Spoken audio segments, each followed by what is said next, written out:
জাতিগত হিসাবে ব্রাহ্মণ হিন্দু নয়, তাহলে হিন্দুদের মন্দিরে ব্রাহ্মণেরা পুজো করবে কেন? এই ধরনের প্রশ্ন খাড়া করেছেন দীনকৃষ্ণ ঠাকুর। শুনুন। হিন্দু হিন্দু করে মানুষগুলো লাফাচ্ছে আর এদের নাচাচ্ছে যারা, এরা কখনো তাকে প্রশ্ন করেছে সে হিন্দু কিনা? আমরা টাকা খরচা করে মন্দির গড়ে তুললাম, আর যে মন্দিরে দাঁড়িয়ে ঘন্টা নাড়ছে খোঁজ নিয়েছি কি যে ও হিন্দু কিনা? মন্দির কে তৈরি করছে? হিন্দুরা করছে। সেই মন্দিরে পূজা কে করছে? নট হিন্দু। না না, বামনে বললে আবার অসুবিধা আছে, এমনি আমার গায়ে গন্ধ। হ্যাঁ, সত্যি কথা বলছি, জাতিগত হিসাবে ব্রাহ্মণ হিন্দু না, কাস্টিজম হিসাবে ব্রাহ্মণ হিন্দু নয়। তাহলে ব্রাহ্মণ যদি হিন্দু নয়, হিন্দুদের মন্দিরে ব্রাহ্মণ পূজা কি করে করে, এই জবাব কে দেবে? তাই মন্দির তোমার, ঠাকুর তোমার, তুমি ছুঁতে পারবে না। মন্দির তোমার, ঠাকুর তোমার, তুমি ছুঁতে পারবে না।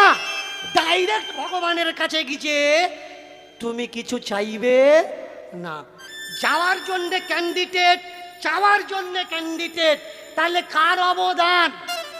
তোমার আর ভগবানের মাঝখানে দাঁড়িয়ে আছে যে, তার নাম ব্রাহ্মণ। ভেবে দেখেছো? এই যে নারায়ণী নারায়ণী করছো, আমার মা বলে ছুঁয়ে দাও না, গ্রামের লোক ছাল ছাড়িয়ে নেবে, বামনে বলে দেবে ও চপ করা লাগবে। কেন না এই পাড়ার কোনো ছেলে বা মেয়ে ছুঁয়ে দিয়েছে। আচ্ছা, আমার ভগবান আমি ছুঁয়ে দেবো, আবার ও চপ করা লাগবে, নতুন করে ঘট বসানো লাগবে। বলে হ্যাঁ, কেন? ওই ঠাকুরের ভেতরে আর ঠাকুর নেই, তুমি ছুঁয়ে দিয়েছো বলে ওই ঠাকুর অপবিত্র, ওই ঠাকুর মরে গেছে, আবার প্রাণ প্রতিষ্ঠা করা লাগবে।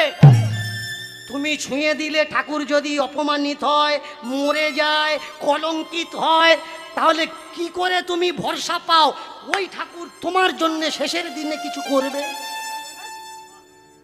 এ জবাব কে দেবে? তুমি ছুঁয়ে দিলে তো ও নোংরা হয়ে যাচ্ছে, তাহলে মনে হয় ও তোমার স্বর্গে নিয়ে যাবে? কি করে নিয়ে যাবে? কখনো ভেবেছো? ভাবো। অনেকে বলে দীনকৃষ্ণ ঠাকুরের কীর্তন শুনো না, কেন বলে জানো? দীনকৃষ্ণ ঠাকুর মানুষের মনে প্রশ্ন জাগিয়ে দেয়, আর প্রশ্ন জাগা মানে তার ঘুম থেকে জেগে ওঠা। বলো তো, ঠাকুর কে তৈরি করেছে?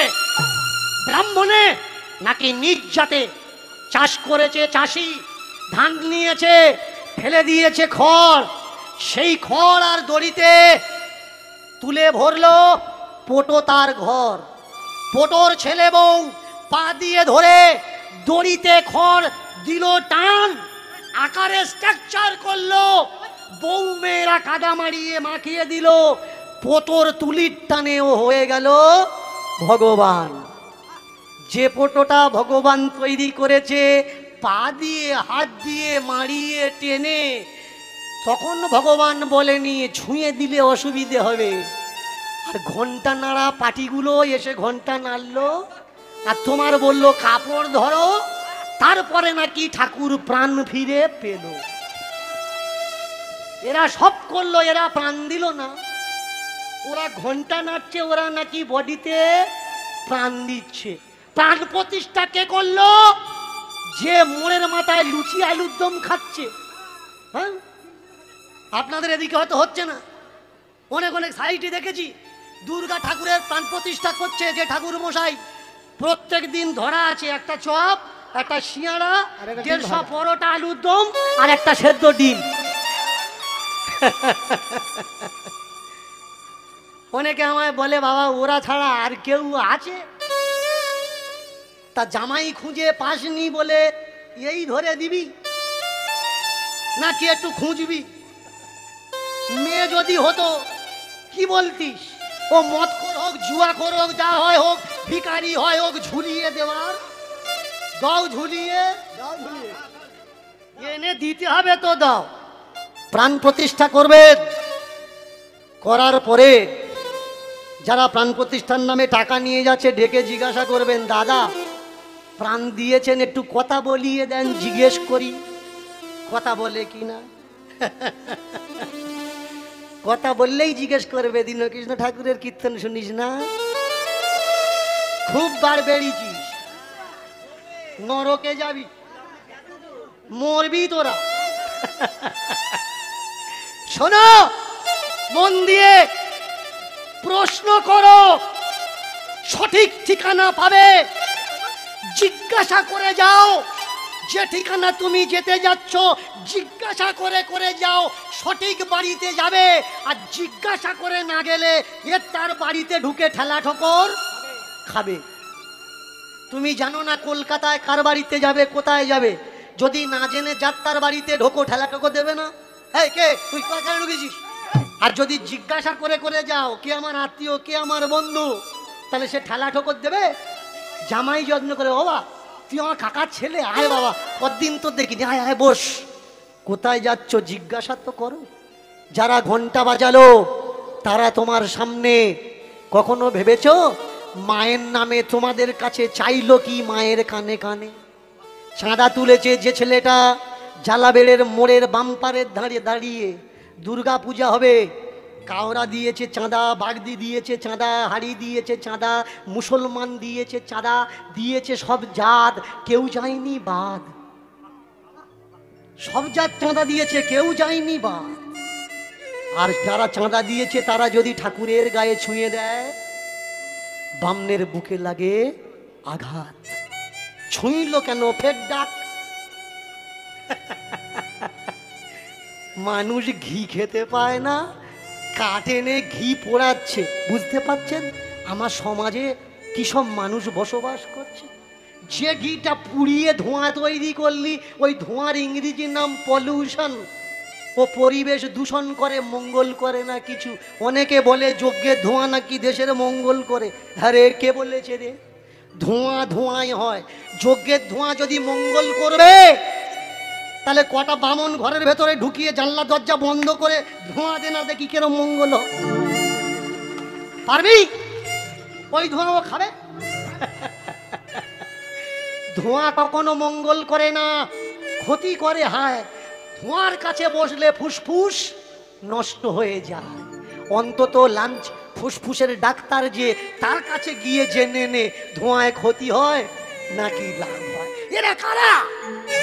যারা আমার সমাজের মাথা হয়ে দাঁড়িয়েছে, যারা জাতির উচ্চ বর্ণ উচ্চ মাথা হয়ে দাঁড়িয়েছে, এরা কারা ভাই?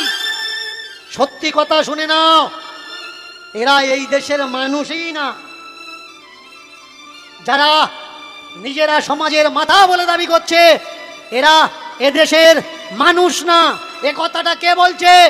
এ কথাটা দীনকৃষ্ণ ঠাকুর বলছে না, এ কথাটা বলছে মহাত্মা গান্ধী, এ কথা বলছে জওহরলাল নেহরু, এ কথা বলছে ভলগা থেকে গঙ্গা লেখক, এ কথা বলছে হাজারো ব্রাহ্মণেরা, এ কথা বলছে ডিএনএর প্রমাণ। 19 থেকে 20 সালের ডিএনএ রিপোর্ট দেখে নাও। একদল বলছে ডিএনএ গণনা হওয়ার দরকার, একদল বলছে ডিএনএ গণনা বন্ধ করো, তাহলে পরিচয় উঠে আসবে এরা এদেশের মানুষ না। যারা এদেশের মানুষ না, তাহলে তারা কি করে ঢোকে তোমার ঠাকুর ঘরে? কখনো ভেবেছো? অনেকে আমায় বলে, বাবা তাহলে আমরা ঠাকুর প্রতিষ্ঠা কি করে করব? ওদের যদি বাদ দিই, বলবো কি করে প্রতিষ্ঠা করবেন। মন দিয়ে শুনো, যে দেবী দেবতাকে ভালোবাসেন প্রতিমাকারকে ডাকিয়ে প্রতিমা তৈরি করুন। গ্রামের লোকজন সব এখন পূজার দিন সবাই পান্তা করে। কেন করে জানেন মায়েরা? গ্রামে গ্রামে গ্রাম পুজো হয় না? পূজার দিন দেখবেন ভাত রাঁধে না, পান্তা করে। কেন পান্তা করে? কারণ সবাই মিলে একসঙ্গে ওই জায়গায় উপস্থিত থাকবে, সেদিন যেন রান্নাবান্নার ঝামেলা না থাকে। যে আসে আসুক, যত বড় আত্মীয় হয়ে হোক, রান্নাঘরে কেউ যাবে না, সবাই যাবে ঠাকুর মন্দিরে, সবাই একসঙ্গে বসবে। তবে তো আমার সমাজে ভ্রাতৃত্ব আর প্রেমটা মজবুত হবে। সবাই একসঙ্গে বসুন, আত্মীয় বন্ধু বান্ধবকে নিমন্ত্রণ করুন। নিজেরা যা যা প্রসাদ খেতে ভালোবাসেন থালি ভরে মায়ের সামনে তুলে দিন। ধূপ প্রদীপ প্রদাপ আগুন সাজিয়ে, ধূপ প্রদীপ জ্বালিয়ে, মোমবাতি দিয়ে ভালো করে ঠাকুর ঘরকে সাজিয়ে দিন, নৈবেদ্য মায়ের চরণে দিয়ে পুরো গ্রামের মানুষ একসঙ্গে দাঁড়িয়ে বলুন, হে দেবী মা, হে দেবতা, আমরা জানি না তোমার রূপ কি, তবু আমরা একটা রূপ তোমায় কল্পনা করে দিয়েছি। মন্ত্র জানি না, পূজা জানি না, পাঠ জানি না, সব বন্ধু বান্ধব মিলে এক জায়গায় হয়ে তোমার থেকে কৃপা করুণা পাবো বলে আমরা একত্রিত হয়েছি। হে দেবতা, হে অজানা রূপ, তুমি আমাদের গ্রামকে ধন ধান্যে মঙ্গলে ভরিয়ে দাও। কেন হবে না প্রতিষ্ঠা? কিন্তু এই করলে আবার কিছু মানুষ মনে করবে না সেরকম হলো না, কিন্তু সেরকম হলে যে টাকা নষ্ট হচ্ছে বুঝতে পারছো না? হ্যাঁ, টাকা নষ্ট হচ্ছে।